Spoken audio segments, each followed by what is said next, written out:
right? But then that is the time when we are the most creative because we need that. If you look at everything everywhere all at once, it was made for less than 15 million. 1-5, not 50, okay? But it's just think, all right, the simplest thing. We created the easiest, cheapest multiverse traveling, right? No CGI. All it was the old, phone head thing and going, whooshah, we're in another universe. Right? So you have to be creative. And I think that's when we do really a lot of our best work because that's when you're really, really passionate. And you also don't have the studio executives overlooking your shoulders because if they give you a big budget, it's also their responsibility to make sure you deliver what they think should be the right thing. And that takes away, that's what we fight for all the time, that creativity, that, how do you maintain your integrity in that way? It's not about selling short, of course. With bigger budgets, you can attain a lot more things, better storytelling and all that. I mean, just don't waste it on trailers and I don't know what some of the things that you see. But as we go, we have to encourage, we have to support each other. I think one thing I learned very much from this whole process, because I've been in this industry long enough to know that we fight for women continuously, we fight for equality, we fight for diversity, we keep fighting for, but it also has to come from the top. If it doesn't come from the top, it's very hard to trickle down to the bottom. But now in this, especially in the last few years, you can see women are speaking out a lot more for themselves. In the past, I find that women are very critical of themselves, right? Men are not. I'm so good. And women are like, how can I get better at this? We nitpick at maybe our good things even. So I see a great change in that, and I find sometimes women have a lot more issues that they are trying to deal with. Are they two women if they don't have family? Then the clock is ticking. Oh, if I pay too much attention on my work, and then how am I hate it when they say it's a geriatric, what the hell? If you're pregnant over 30, it's like, it's terrible when all these things, all this kind of unnecessary pressure are put on us. And sometimes it does drive very good storytellers who are women, whether it's in front of the camera or behind the camera, because they feel that they have to make that choice at the beginning.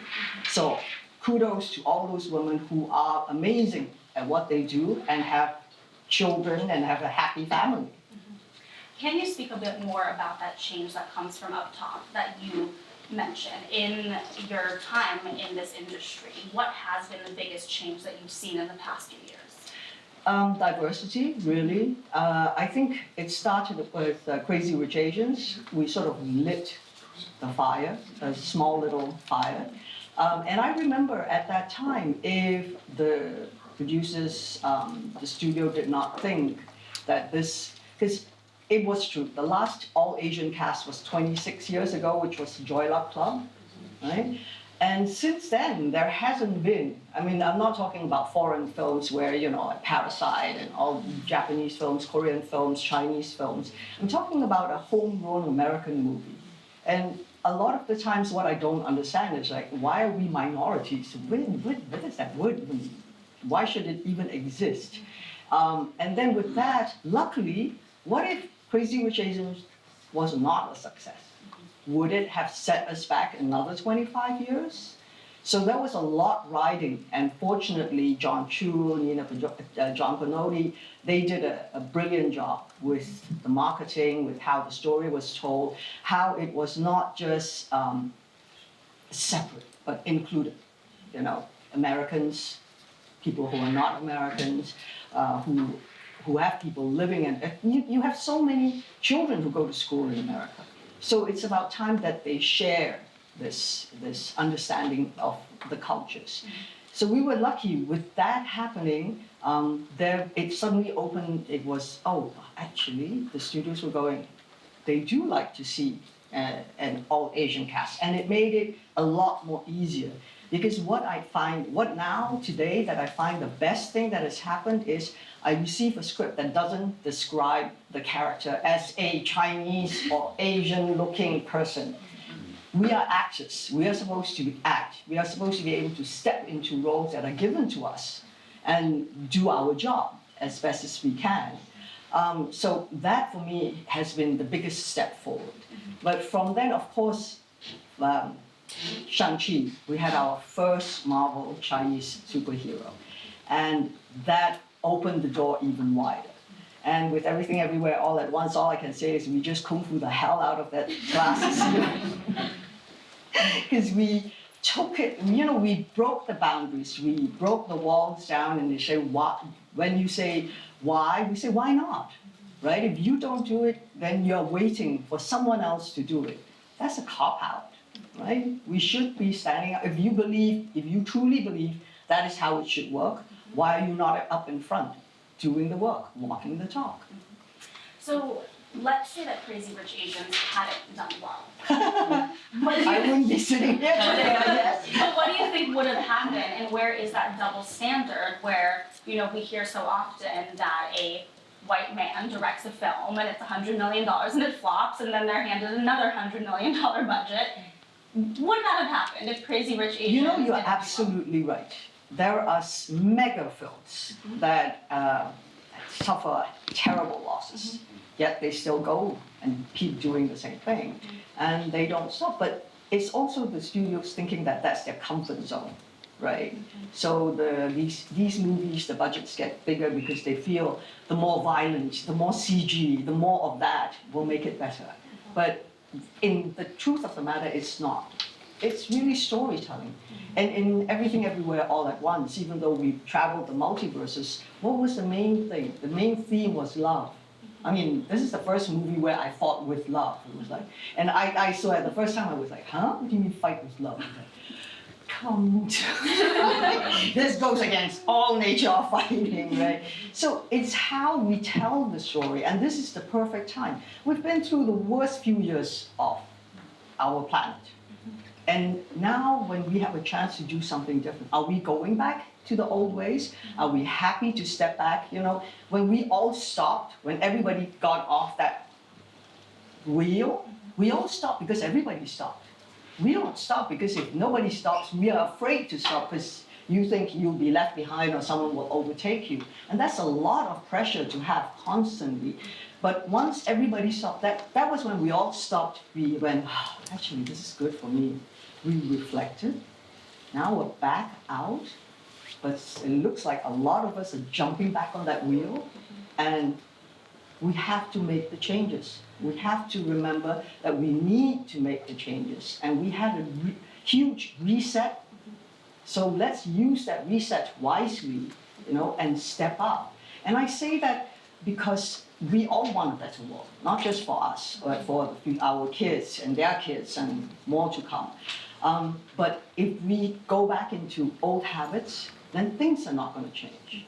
And I think all of us who have a voice or think we don't have a voice, actually we do. And we all have that superpower to be able to use it.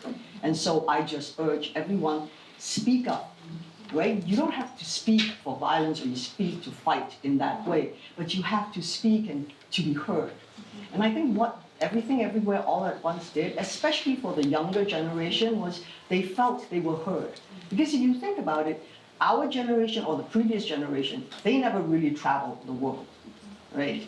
But this generation, they're seconds away. They don't like this, well, I'm going to next country. I'm going here, I'm going there. So their minds are so broad and wide.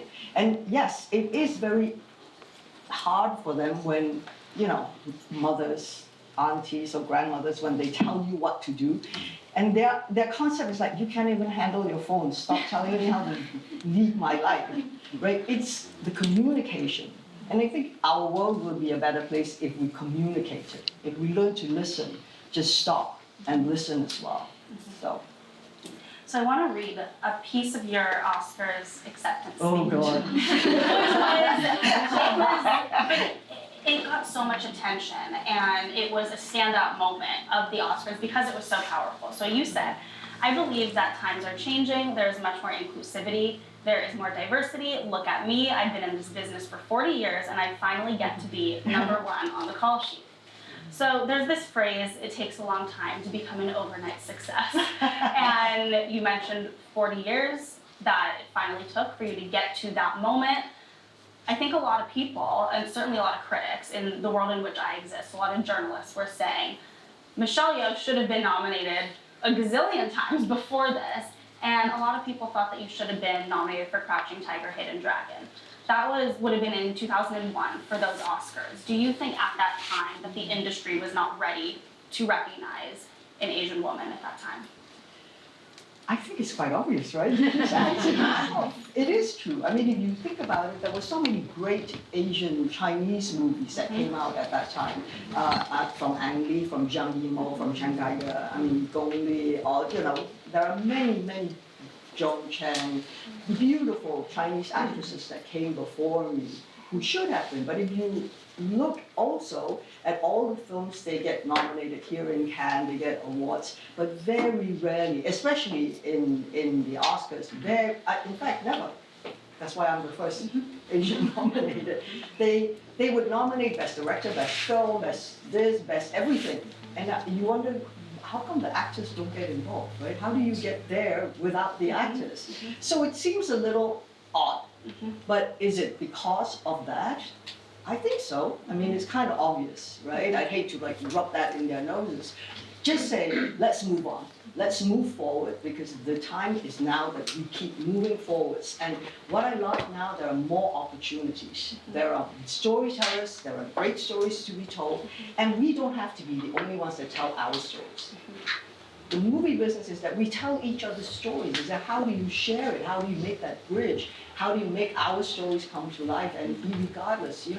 That's the beauty about a great movie. It transcends culture, it transcends time, it transcends languages. When Crouching Tiger came out, people were saying nobody in America will watch this film because they don't know how to read subtitles. Guess what? Americans do know how to read. So it's just a matter of pushing the envelope and refuse to say, well, this is the normal way. Yes, in the normal way, would Everything Everywhere All at Once, would it have been nominated? Chances are no. If you're talking about 5, 10 years ago, this movie would be it's comedy, it's science fiction, it's got kung fu, it doesn't fit the box. But now it seems like everybody is revamping the way they look, revamping the way they think, and also they're inviting all newer members, visionaries, people who think differently. And that's the only way we can make our industry improve. It's to be a visionary, it's to do things differently. Otherwise, we get stuck in the same box doing the same things over and over again. And then we ask ourselves, why? How come there's nothing interesting out there? And to drive that obvious point home, the year after that, 2002, is when Halle Berry won. And it took until 2023 for you to become the second woman of color to win. So it shows, one step forward, one step back. But I wanted to ask about the Oscar win. There's been a discussion of what an Oscar win does for a career. Have you noticed any change? I know it hasn't been that long, it might be too soon to notice, but have you noticed any change, and what would your hopes be in terms of pay, in terms of being able to negotiate better for yourself, in terms of choosing roles? Hell yes. Yeah. Well, I have some of my team over sitting out here, and they can tell it is. Because I think the most important thing is, first of all, it has generated such pride with our people. The day that I won, I honestly heard a roar of joy that came from that corner of the world to be recognized, to be seen, to be heard. It has, I think it's been slowly moving in that particular way, and this has just pushed the door open to say we're not going anywhere, and this door is not shutting behind me. Because what I feel this has done is not just for me, but me being able to bring other people in as well. Because we always, I think in the past when there were so few roles, it was so competitive. And I can understand why, it's like if you get the job, that means I don't have the job. Because it's either you or me. But now what we have to change the mindset is, if I'm successful, you're going to be successful. And together, we can make a big success out of this and create more roles. I won't be playing the mother over and over again. I've created a role like this, and I hope someone else will be able to do a different take, a better take on it. Then we have, there's not only one mother in the world, right? There are so many out there, and there are so many stories that needs to be told from a mother's point of view. And it can come from so many beautiful actresses out there. So I think this is what we need to do, is to have that mindset. It's like, movies are the best thing in the world for collaboration. You cannot do it alone. So we have to collaborate on all the different levels, on working together as how do we make roles for each other, make space. The space cannot be this. We will use our elbows, our knees, or whatever it is to create that space where it will be lucrative for everyone. It will be enjoyable. It will be sustainable. All these like big good words that will come out of it. And I think that is the future.